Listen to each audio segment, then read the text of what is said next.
As we are going to discuss the existence of God, it might perhaps be as well to come to some provisional agreement as to what we understand by the term God. I presume that we mean a supreme personal being, distinct from the world and creator of the world. Would you agree, provisionally at least, to accept this statement of the meaning of the term God? Yes, I accept this definition. Well, my position is the affirmative position, that such a being actually exists, and that his existence can be proved philosophically. Perhaps you would tell me if your position is that of agnosticism or of atheism. I mean, would you say that the non-existence of God can be proved? No, I should not say that. My position is agnostic. Would you agree with me that the problem of God is a problem of great importance? For example, would you agree that if God does not exist, human beings and human history can have no other purpose than the purpose they choose to give themselves, which in practice is likely to mean the purpose which those impose who have the power to impose it? Roughly speaking, yes, though I should have to place some limitation on your last clause. Well, would you agree that if there is no God, no absolute being, there can be no absolute values? I mean, would you agree that if there is no absolute good, that the relativity of values results? No, I think these questions are logically distinct. Take, for instance, G.E. Moore's Principia Ethica, where he maintains that there is a distinction of good and evil, that both of these are definite concepts. But he does not bring in the idea of God to support that contention. Well, suppose we leave the question of good till later, till we come to the moral argument, and that I give first the metaphysical argument. I'd like to put the main weight on the metaphysical argument based on Leibniz's argument from contingency, and then later we might discuss the moral argument. Suppose that I give a brief statement of the metaphysical argument, and that then we go on to discuss it. That seems to me a very good plan. Well, for clarity's sake, I divide the argument into distinct stages. First of all, I should say, we know that there are at least some beings in the world which do not contain in themselves the reason for their existence. For example, I depend on my parents, and now on the air, on food, and so on. Now, secondly, the world is simply the real or imagined totality or aggregate of individual objects, none of which contain in themselves alone the reason of their existence. There isn't any world distinct from the objects which form it, any more than the human race is something apart from the members. Therefore, I should say, since objects or events exist, and since no object of experience contains within itself the reason of its existence, this reason, the totality of objects, must have a reason external to itself, and that reason must be an existent being. Well, this being is either itself the reason for its own existence, or it is not. If it is, well and good. If not, then we must proceed further. But if we proceed to infinity in that sense, then there's no explanation of existence at all. So, I should say, in order to explain existence, we must come to a being which contains within itself the reason for its own existence, that is to say, which cannot not exist. This raises a great many points, and it's not altogether easy to know where to begin. But I think that perhaps in answering your argument, the best point with which to begin is the question of a necessary being. The word necessary, I should maintain, can only be applied significantly to propositions, and in fact only to such as are analytic, that is to say, such as it is self-contradictory to deny. I could only admit a necessary being if there were a being whose existence it is self-contradictory to deny. I should like to know whether you would accept Leibniz's division of propositions into truths of reason and truths of fact, the former, the truths of reason, being necessary. I certainly should not subscribe to what seems to be Leibniz's idea of truths and reason and truths of fact, since it would appear that for him there are in the long run only analytic propositions. It would seem that for Leibniz, truths of fact are ultimately reducible to truths of reason, that is to say, to analytic propositions, at least for an omniscient mind. Well, I couldn't agree with that. For one thing, it would fail to meet the requirements of the experience of freedom. I don't want to uphold the whole philosophy of Leibniz. I have made use of his argument from contingent to necessary being, basing the argument on the principle of sufficient reason, simply because it seems to me a brief and clear formulation of what is, in my opinion, the fundamental metaphysical argument for God's existence. But to my mind, a necessary proposition has got to be analytic. I don't see what else it can mean. And analytic propositions are always complex and logically somewhat late. Rational animals are animals is an analytic proposition. But a proposition such as this is an animal can never be analytic. Well, in fact, all the propositions that can be analytic are somewhat late in the build-up of propositions. Take the proposition, if there is a contingent being, then there is a necessary being. I consider that that proposition, hypothetically expressed, is a necessary proposition. If you are going to call every necessary proposition an analytic proposition, then in order to avoid a dispute in terminology, I will agree to call it analytic, though I don't consider it a tautological proposition. But the proposition is a necessary proposition only on the supposition that there is a contingent being. That there is a contingent being actually existing has to be discovered by experience. And the proposition that there is a contingent being is certainly not an analytic proposition. Though once you know, I should maintain, that there is a contingent being, it follows of necessity that there is a necessary being.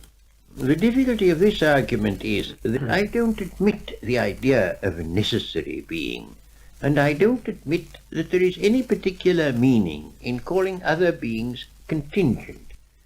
These phrases don't, for me, have a significance, except within a logic that I reject. Do you mean that you reject these terms because they won't fit in with what is called modern logic? Well, I can't find anything that they could mean.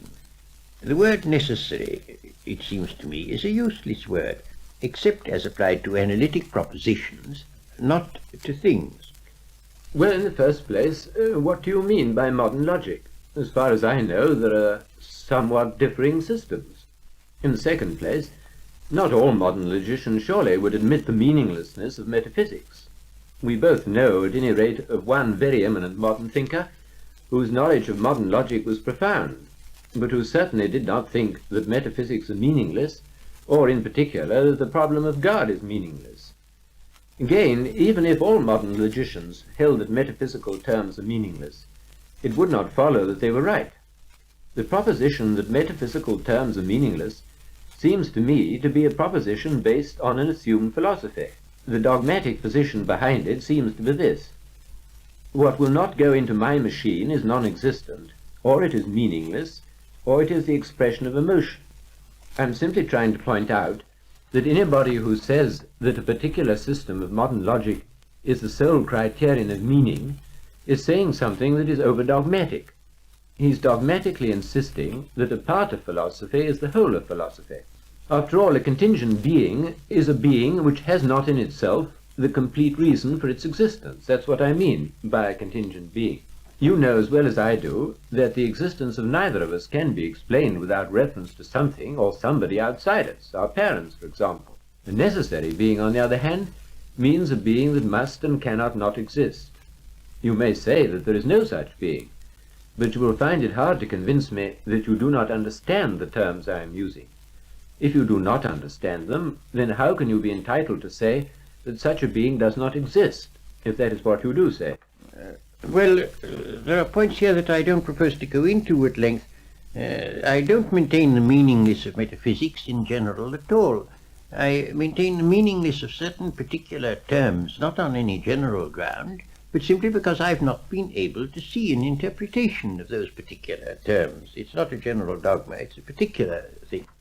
But those points I will leave out for the moment, and I will say that what you have been saying brings us back, it seems to me, to the ontological argument that there is a being whose essence involves existence, so that his existence is analytic. That seems to me to be impossible. And it raises, of course, the question what one means by existence. And as to this, I think a subject named can never be significantly said to exist, but only a subject described, and that existence, in fact, quite definitely, is not a predicate. Well, you say, I believe, that it is bad grammar, or rather bad syntax, to say, for example, T.S. Eliot exists. One ought to say, for example, the author of Murder in the Cathedral exists. Are you going to say that the proposition, the cause of the world exists, is without meaning? You may say that the world has no cause, but I fail to see how you can say that the proposition that the cause of the world exists is meaningless. Put it in the form of a question.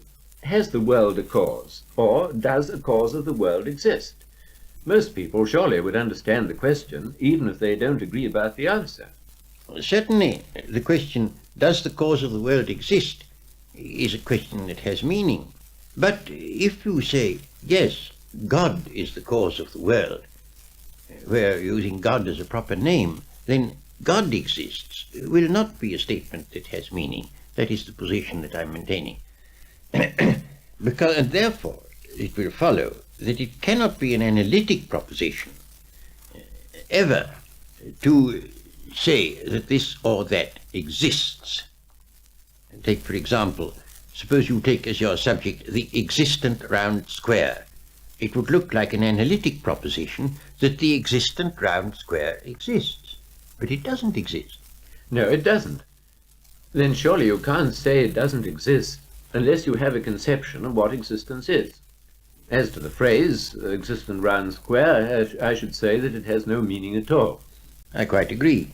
Then I should say the same thing in another context in reference to a necessary being. Well, we seem to have arrived at an impasse. To say that a necessary being is a being that must exist and cannot not exist has for me a definite meaning. For you it has no meaning. Well, we can press the point a little, I think. A being that must exist and cannot not exist would surely, according to you, be a being whose essence involves existence. Yes, a being the essence of which is to exist. But I should not be willing to argue the existence of God simply from the idea of his essence, because I don't think we have any clear intuition of God's essence as yet. I think we have to argue from the world of experience to God. Yes, I quite see the distinction.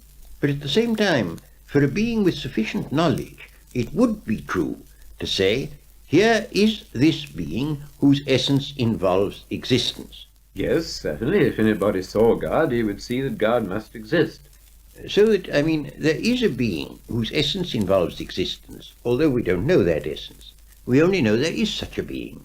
Yes, I should add, we don't know the essence a priori. It is only true a posteriori, through our experience of the world, that we come to a knowledge of the existence of that being. And then, one argues, the essence and existence must be identical, because if God's essence and God's existence were not identical, then some sufficient reason for this existence would have to be found beyond God. So it all turns on this question of sufficient reason. And I must say, you haven't defined sufficient reason in a way that I can understand. What do you mean by sufficient reason? You don't mean cause? Not necessarily. Cause is a kind of sufficient reason. Only contingent being can have a cause. God is his own sufficient reason, but he is not cause of himself. By sufficient reason in the full sense, I mean an explanation adequate for the existence of some particular being. But when is an explanation adequate? Suppose I am about to make a flame with a match. You may say that the adequate explanation of that is that I rub it on the box. Well, for practical purposes, but theoretically that's only a partial explanation. An adequate explanation must ultimately be a total explanation, to which nothing further can be added. Then I can only say you're looking for something which can't be got, and which one ought not to expect to get. To say that one has not found it is one thing. To say that one should not look for it seems to me rather dogmatic. Well, I don't know. The explanation of one thing is another thing, which makes the other thing dependent on yet another, and you have to grasp this sorry scheme of things entire to do what you want, and that we can't do. But are you going to say that we can't, or that we shouldn't even raise the question of the existence of the whole of this sorry scheme of things, of the whole universe? Yes, I don't think there's any meaning in it at all. I think the word universe is a handy word in some connections, but I don't think it stands for anything that has a meaning. Well, if the word is meaningless, it can't be so very handy. In any case, I don't say that the universe is something different from the objects which compose it. I indicated that in my brief summary of the proof. What I'm doing is to look for the reason, in this case the cause, of the objects, the real or imagined totality of which constitute what we call the universe. You say, I think, that the universe, or my existence if you prefer, or any other existence, is unintelligible. First, may I take up the point that if a word is meaningless, it can't be handy? That sounds well, but isn't in fact correct. Take, say, such a word as the or than. You can't point to any object that those words mean, but they're very useful words, and I should say the same of universe. But leaving that point, you ask whether I consider that the universe is unintelligible. I shouldn't say unintelligible. I think it is without explanation. Intelligible, to my mind, is a different thing. Intelligible has to do with the thing itself, intrinsically, and not with its relations. Well, my point is that what we call the world is intrinsically unintelligible apart from the existence of God. You see, I don't believe that the infinity of the series of events, I mean a horizontal series, so to speak, if such an infinity could be proved, would be in the slightest degree relevant to the situation. If you add up chocolates, you get chocolates after all, and not a sheep. If you add up chocolates to infinity, you presumably get an infinite number of chocolates. So if you add up contingent being to infinity, you still get contingent beings, not a necessary being.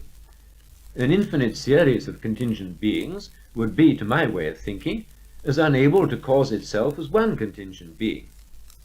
However, you say, I think, that it is illegitimate to raise the question of what will explain the existence of any particular object. It's quite all right if you mean by explaining it simply finding a cause for it. Well, why stop at one particular object? Why shouldn't one raise the question of the cause of the existence of all particular objects? Because I see no reason to think there is any. The whole concept of cause is one we derive from our observation of particular things.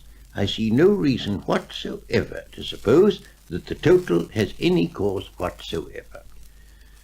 Well, to say that there isn't any cause is not the same thing as saying that we shouldn't look for a cause. The statement that there isn't any cause should come, if it comes at all, at the end of the inquiry, not at the beginning. In any case, if the total has no cause, then to my way of thinking it must be its own cause, which seems to me impossible.